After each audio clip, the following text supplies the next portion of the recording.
that I think the world might be changing with AI, even today, but moving towards this future of the powerful, super useful AI, is programming. So how do you see the nature of programming? Because it's so intimate to the actual act of building AI. How do you see that changing for us humans? I think that's going to be one of the areas that changes fastest for two reasons. One, programming is a skill that's very close to the actual building of the AI.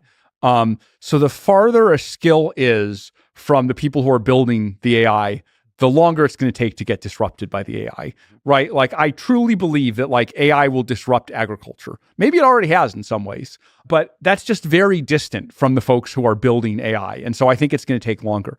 But programming is the bread and butter of, a large fraction of the employees who work at Anthropic and at the other companies. And so it's going to happen fast.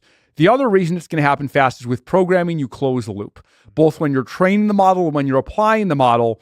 The idea that the model can write the code means that the model can then run the code and then see the results and interpret it back. And so it really has an ability, unlike hardware, unlike biology, which we just discussed, the model has an ability to close the loop.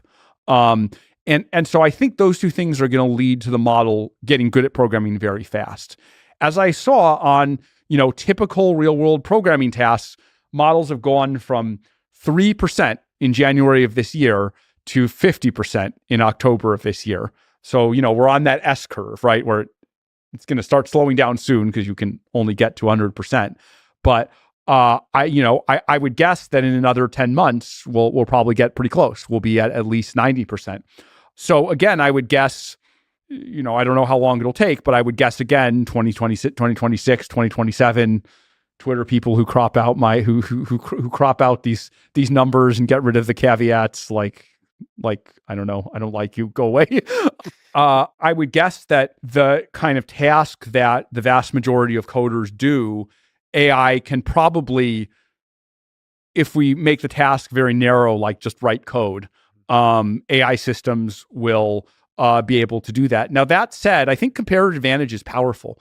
We'll find that when AIs can do 80% of a coder's job, including most of it that's literally like write code with a given spec, we'll find that the remaining parts of the job become more leveraged for humans, right? They'll be more about like high-level system design or, looking at the app and like, is it architected well? And the design and UX aspects. And eventually AI will be able to do those as well, right? That's my vision of the, powerful AI system. But I think for much longer than we might expect, we will see that small parts of the job that humans still do will expand to fill their entire job in order for the overall productivity to go up. That's something we've seen. It used to be that, writing and editing letters was very difficult, and like writing the print was difficult. Well, as soon as you had word processors and then computers, and it became easy to produce work and easy to share it, then that became instant, and all the focus was on the ideas. So this logic of comparative advantage that expands tiny parts of the tasks to large parts of the tasks and creates new tasks in order to expand productivity, I think that's going to be the case. Again, someday AI will be better at everything, and that logic won't apply. And then we all have, humanity will have to think about how to collectively deal with that, and we're thinking about that every day. And that's another one of the grand problems to deal with, aside from misuse and autonomy. And we should take it very seriously. But I think in the near term, and maybe even in the medium term, like 2, 3, 4 years, I expect that humans will continue to have a huge role, and the nature of programming will change. But programming as a role, programming as a job will not change. It'll just be less writing things line by line, and it'll be more macroscopic. And I wonder what the future of never happened that way before. And I'm really quite, for those both reasons, excited and worried.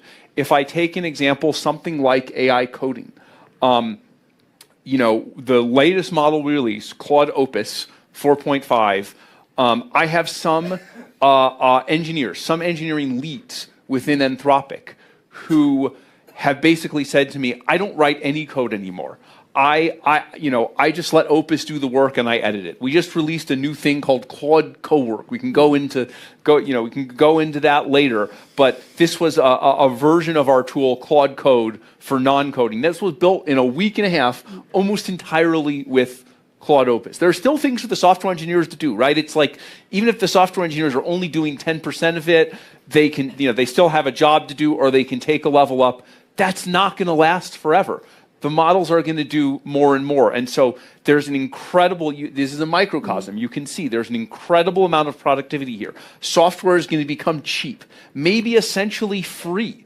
The premise that you need to amortize a piece of software you build across millions of users, that may start to be false. Like, for this meeting, it might cost a few cents to just say, I don't know, let's make some apps so people can talk to each other. Or, it just may be very flexible and recyclable.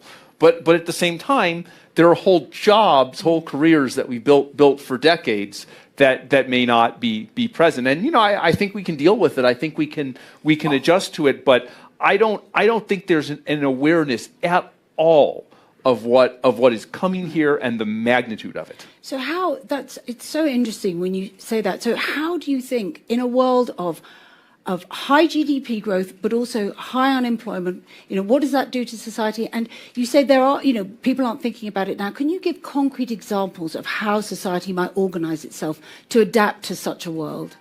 Yeah. So, I think there's a few things. The first thing that we've done, that we've focused on, and this is not a solution so much as it is a first step, is we have this thing called the Anthropic Economic Index. We've had it for about a year. We've updated it, I think, 4 or 5 times now. And what that does is it's a real-time index that lets you track what our model Claude is being used for. It goes across all the conversations and kind of uses Claude in a privacy-preserving way to kind of statistically query how Claude is being used. What are the tasks it's being used for? To what extent is it automating versus augmenting tasks? What industries is it being used? Could happen very fast. But I think the diffusion to the economy is going to be a little slower. And that diffusion creates some unpredictability. So an example of this is, and we've seen within Anthropic, the models writing code has gone very fast. I don't think it's because the models are inherently better at code. I think it's because developers are used to fast technological change and they adopt things quickly. They're very socially adjacent to the AI world, so they pay attention to what's happening in it. If you do customer service or banking or manufacturing, the distance is a little greater. And so I think 6 months ago, I would have said the first thing to be disrupted is, these kind of entry level white collar jobs like, data entry or, kind of document review for law or kind of, the things you would give to a first year at a financial industry company where you're analyzing documents. And I still think those are going pretty fast. But I actually think software might go even faster because of the reasons that I gave, where I don't think we're that far from the models being able to do a lot of it end to end. And what we're going to see is, first, the model only does a piece of what the human software engineer does, and that increases their productivity. Then even when the models do everything that human software engineers used to do, the human software engineers kind of take a step up and, they act as managers and supervise the systems. And so this is where the term centaur gets used, right? Yes. To describe essentially like man and horse fused AI and engineer working together. Yeah, right? This is like centaur chess. So after I think Garry Kasparov was beaten by Deep Blue, there was an era that I think for chess was 15 or 20 years long where a human checking the output of the AI playing chess was able to defeat any human or any AI system alone. That era at some point ended. And then it's just recently, and just then AI. it's just the machine. Yep. And so my worry, of course, is about that last phase. So I think we're already in our centaur phase for software. And I think during that centaur phase, if anything, the demand for software engineers may go up, but the period may be very brief. And so, I have this concern for entry-level white-collar work, for software engineering work. It's just going to be a big disruption. I think my worry is just that it's all happening so fast, right? People talk about previous disruptions, right? They say, oh yeah, well, we used to be farmers, then we all, worked in industry, then we all did knowledge work. Yeah, people adapted. That happened over centuries or decades. Right. This is happening over low single-digit numbers of years, and maybe that's my concern there. How do we get people to adapt fast enough? But is there also something maybe where industries like software and professions like coding that have this kind of comfort that you describe move faster, but in other areas, people just want to hang out in the centaur phase? So one of the critiques of the job loss hypothesis will say, but there's a difference between how many lines are written and how big the productivity improvement is. Oh yeah, and then like we're almost there, meaning like how big is the productivity improvement, not just how many lines are written. Yeah. So I actually agree with you on this. So I've made this series of predictions on code and software engineering, and I think people have repeatedly kind of misunderstood them. So let me lay out the spectrum, right? Like I think it was like 8 or 9 months ago or something. I said the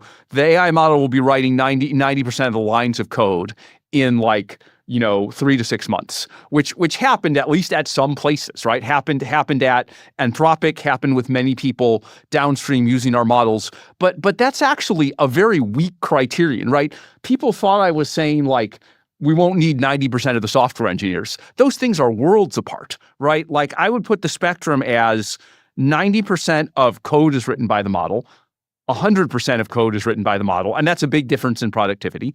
90% of the end-to-end SWE tasks, right, including things like compiling, including things like setting up clusters and environments, testing features, writing memos, 90% of the SWE tasks are written by the models. 100% of today's SWE tasks are written by the models. And even when that happens, it doesn't mean software engineers are out of a job. There's new higher level things they can do where they can manage.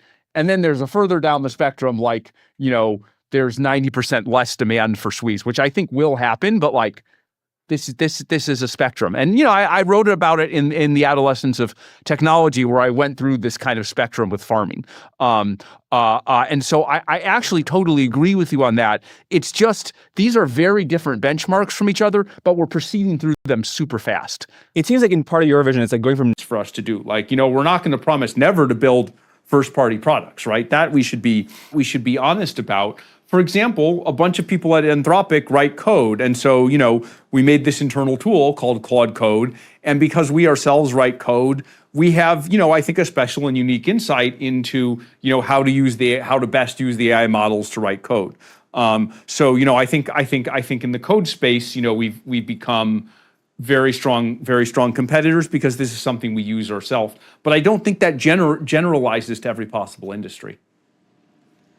Again, going back to my audience, which is the 20 or 25-year-old boy or girl in India, what industry do you think will get disrupted and what has a certain runway left?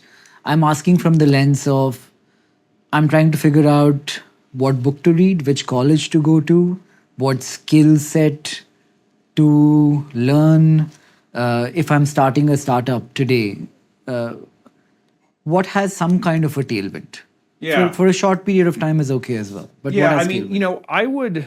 I would think about tasks that are human-centered, tasks that involve relating to people. I think that the stuff like code and software engineering is becoming more and more kind of AI focused. Things like math and science. Is that coding or engineering? If I were to segregate coding and engineering to be two completely different things, yeah. Is coding going away, or is engineering element of software where you're an architect trying to figure out? I think coding is going away first, or coding is being done by the AI models first, and then the broader task of software engineering will take longer. But I think that is that doing that end to end, I think that is going to happen as well, I would say. But again, the elements of design or surprising to me. It doesn't seem intrinsically like Anthropic had to build this. And I wonder if you have an accounting of why it had to be Anthropic, or how Anthropic ended up building an application in addition to the model underlying it. Yeah, so it actually happened in a pretty simple way, which is we had our own we had our coding models, which were good at coding. And around the beginning of 2025, I said, I think the time has come where you can have non-trivial acceleration of your own research if you're an AI company by using these models. And of course, you need an interface, you need a harness to use them. And so I encourage people internally, I didn't say this is one thing that, that you have to use. I just said people should experiment with this. And then, this thing, I think it might have been originally called Claude CLI, and then the name eventually got changed to Claude Code internally, was the thing that kind of everyone was using, and it was seeing fast internal adoption. And I looked at it and I said, probably we should launch this externally, right? It's seen such fast adoption within Anthropic, coding is a lot of what we do, and so we have a audience of many hundreds of people that's in some ways at least representative of the external audience. So it looks like we already have product market fit. Let's launch this thing, and then we launched it, and I think just the fact that we ourselves are kind of developing the model, and we ourselves know what we most need to use the model, I think it's kind of creating this feedback loop. I see. In the sense that let's say a developer at Anthropic is like, it would be better if it was better at this X thing. And then you bake that into the next model that you build. That's one version of it, but then there's just the ordinary product iteration of we have a bunch of coders within Anthropic, they use Claude Code every day, and so we get fast feedback. That was more important in the early days. Now, of course, there are millions of people using it, and so we get a bunch of external feedback as well. But it's just great to be able to get fast internal feedback.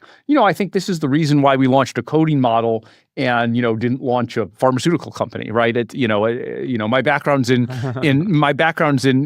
biology, but we don't have any of the resources that are needed to launch a pharmaceutical company. So there's been a ton of hype around OpenClaw, and I want to check it out for myself. I've got a day coming up this weekend, and I don't have anything planned yet.